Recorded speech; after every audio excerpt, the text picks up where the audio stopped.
This is a biblical discernment. The title of this biblical discernment is called Discerning Lot and Sodom and Gomorrah. There's a lot of story and there's a lot of angst and there's a lot of interpretation of Lot and judgment of Lot and Sodom and Gomorrah and how he acted in Sodom and Gomorrah. Okay. First there was, Abraham talking to God through his angels about saving the place called Sodom and Gomorrah if there could be found any righteous men. And a negotiation went on about the number of righteous men. And, it came down to 10 or very little righteous men that God said if he could find that Sodom and Gomorrah would not be destroyed, he would preserve it for the one or just the few righteous men, even down to one, I believe. Okay? Or it may be 10. Okay. But it was a negotiation that went on. I'm not claiming to know the story through detail, and I don't have my pad in front of me. I'm trying to move more so towards the discernment of the critical thinking of the story. Not the exact reading of it, but the critical thinking of the story. You have your Bibles, you can read it yourself. It's Genesis chapter 11 through 14 through 19, which covers Lot and Abraham. Read that yourself. What I'm doing is the critical thinking of discernment about Lot, because Lot has a reputation with a lot of people in general of not being a righteous man. And but we have to look at the fact that angels were dispatched to go retrieve Lot and get Lot out of that town, to the fact that they went directly to to Lot's house. So therefore, God had a purpose for Lot and felt as though Lot was worthy enough to be preserved, which a lot of people don't think about when they think about the incest that took place, or the fact that he put his daughters on the line. This is what they interpret and remember about Lot in Genesis chapter 11 to 14 or through 19. They remember a man who would put his daughters on the line and a man who would commit incest and was drinking in the process. And that is a surface interpretation that requires very little discernment, very little insight, very little understanding of the points that the spiritual aspects of the story. Now, we know Sodom and Gomorrah was basically a place where it was filled with lust of the flesh. Homosexuality was running rampant. We think it was just men, but it was a demon, a vast demon cult of homosexuals in human form. And there were beast demon men in human form. That basically satanic signature is anal rape. And this is still true today. A lot of anal rapes are in prison, and a lot of anal rape is going on, and that's out of satanic occultism or occult behavior. And the same thing was going on there. They was full of this wretchedness and full of this sin. They was boiled up and filled with this sin of anal rape and beastly behavior of these human forms with beast demons of homosexuality that felt privileged to have anything and to ravage anything they want with their flesh, like beast animals. Okay, so it wasn't nothing basically about a relationship with anyone here. We just have mobs of beasts that's raping and ravishing people and doing this dreadful deeds with each other whenever they want, in the open, anywhere, and at any time, at any place, to anybody whom they felt like doing it to. And this is what we have better consciously understand about this push about all these gay rights now, what it can lead to, and how it is part and parcel of the beast now on earth running around. And that rape mentality has not went anywhere. Okay? So that's kind of like the picture of the mob there. Now, Lot was important enough and a special enough man for angels to be dispatched to him. So 2 angels went to his home to help him to get ready to leave and to get out of there, because Sodom and Gomorrah was to be destroyed. And these mob of beast men saw the angels going there. And of course the angels had the Shekinah glow. They were beautiful men. Because they were angels. And, they tried to bust down Lot's door to get at these men. They said they wanted to know them, and wanting to know them biblically is wanting to have sex with them. And so they told Lot, we've seen these angels come in your door. This is new flesh. We want to get this new flesh. We want to know this new flesh. We want to have, and we want to ravish these new flesh. And so he sees this big mob at his door, and this big mob is trying to get at these angels. Well, this sounds abominable to Lot.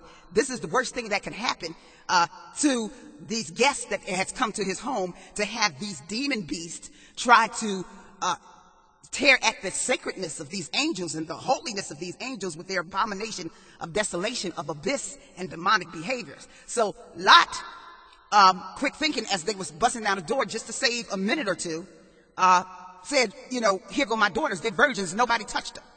And the mob the mob, looked at Lot in that split second or that half a minute, and they became even angrier. And see, a lot of people don't know that these mobs are homosexuals, so they became angry that he will offer them a female because they didn't want the female. And that's what Lot knew. And that's what a lot of people don't understand. They say, oh, he offered his daughters to this mob and they were virgins. Well, Lot knew they didn't want his daughters. He was trying to buy time. He knew that these beast demons were homosexual. They were abomination of desolation beastmen. And that any kind of female that was wholesome and virgin-like did not appeal to them. And so they wouldn't want to ravish his daughters. This is what he knew psychologically, that they wouldn't want his daughters. But he was trying to buy time for the angels to do a split the second, make a decision to do something, or just for them to run out the back door or do something. Well, the mob got angry, and that's what people don't understand. The mob actually got angry and said, oh, we're going to do you worse than we was going to do these angels now because you're in judgment of us. Like you giving us women, like, don't you know you're supposed to have a woman? And they saw that as Lot judging them, and so they really got angry now. They're angry now. And so what happened was, as they was coming towards Lot, because they was going to do something to him, because they was insulted by him offering his daughters, because they had disdain. They was lovers of themselves, so they had disdain for the female. And so they knew Lot had insulted them, even though Lot was just trying to buy time and try to pretend he didn't know how evil, wicked, and how much disdain that they had for women. Okay, they knew that Lot, they saw through, which a lot of people don't see through Lot now. But these demon homosexuals saw through him. And they said, well, we're going to really get you now because you have insulted us. You're trying to be in judgment of us. And just then the angel came to the door as they was getting ready to charge after Lot. The angel came to the door real quick, blinked his eye, and blinded them and told Lot to get going, to escape to the mountains, to get out of there. And they told him to go to the mountain somewhere, and Lot said, well, he wanted to go to Zoar. And they went on the roof, and all this process was fast because the angel had to come to the door, blink his eye, and blind these demons, and tell Lot to escape because this, what amounts to a nuclear weapon was getting ready to hit Sodom and Gomorrah.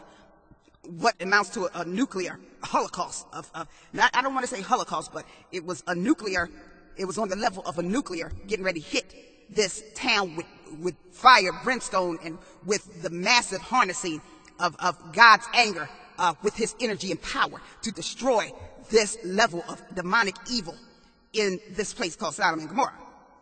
And so he escapes after the angel blinks the eye, blinds them, and say, you got to go now. You got to go now. Get your woman, your daughters, and everything. Go now.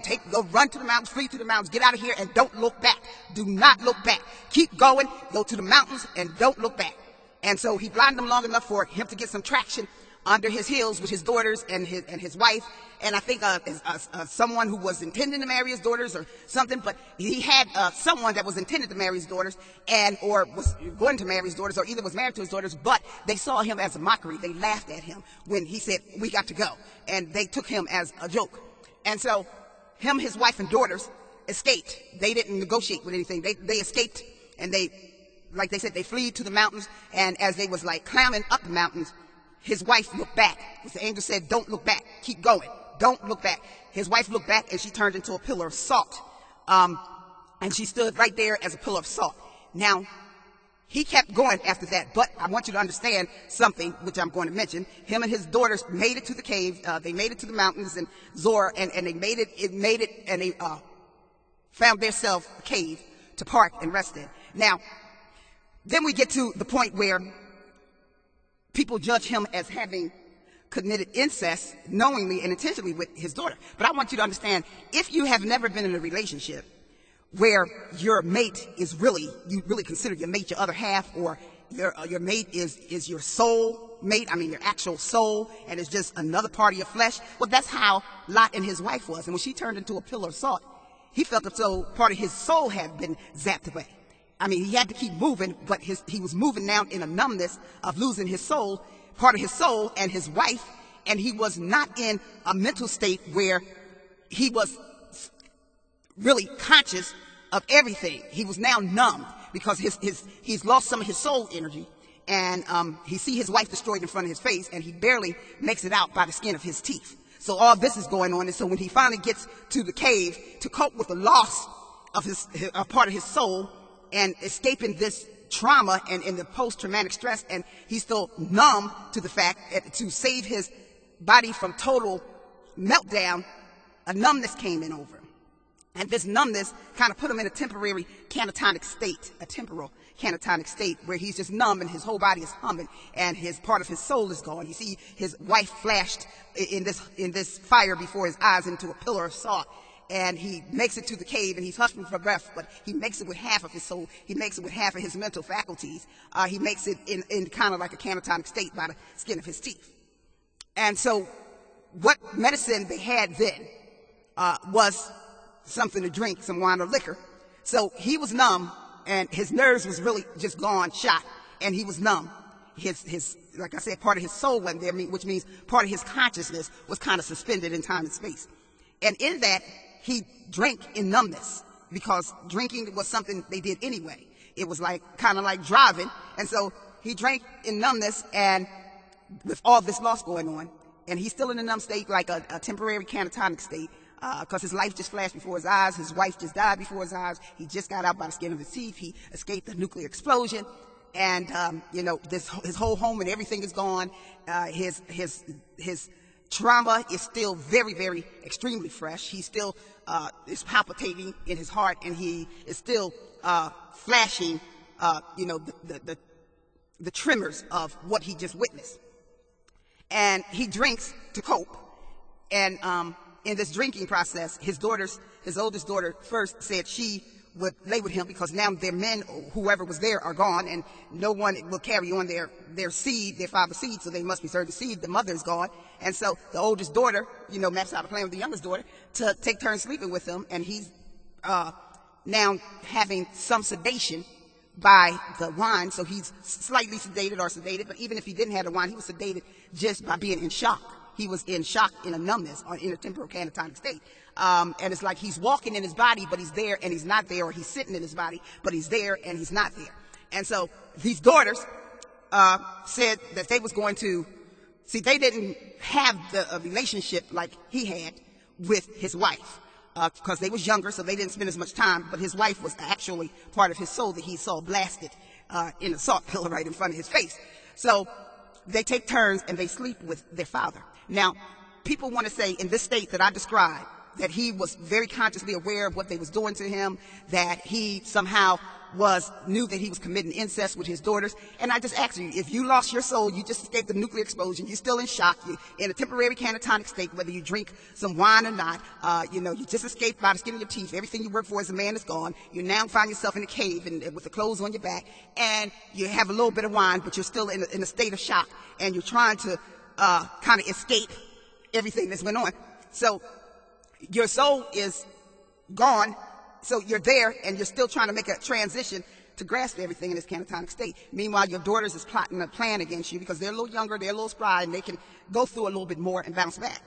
And they did, and they had sex with him, and the oldest one got pregnant, and the youngest one got pregnant. The youngest one, the Ammonites, and the oldest one, the Moabites, And this is what they say is incest, and that he was conscious of.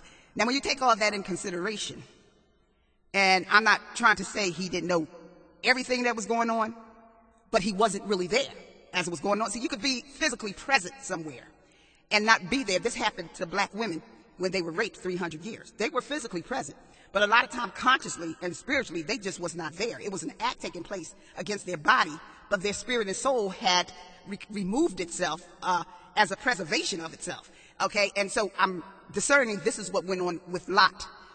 And he knew that they wasn't going to rape his daughters.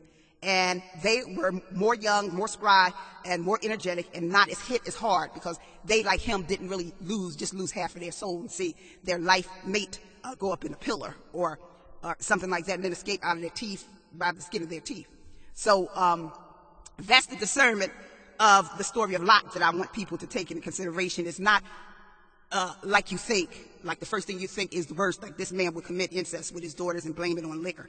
Well, picture being there and just escaping a nuclear explosion and you being in shock yourself. A lot of times your body is there, but you're not. See, you have to be there with your body in the consciousness of it to be part of the act that's going on. And Lot was not there. he was still in shock as the patriarch of the family. He just saw his life ruined in a pillar of salt, and his home and everything. He had to leave and everything. So he wasn't there in the way that you would say he participated in the incest. His body was there, and they say themselves that they took advantage of them. So you need to believe that word, that they took advantage of them, that they saw him out of it, and they saw him with wine, and they saw him in a state where he could not really have the strength to really think about anything else, because he couldn't think. Like I said, his body was there, but he was still trying to grasp with the soul split of seeing his wife in a pillar and just making it by the skin of his teeth. So this is kind of what I want you to think about when you're judging Lot in that situation. This is Mary Omni from the House of King David. Shalom.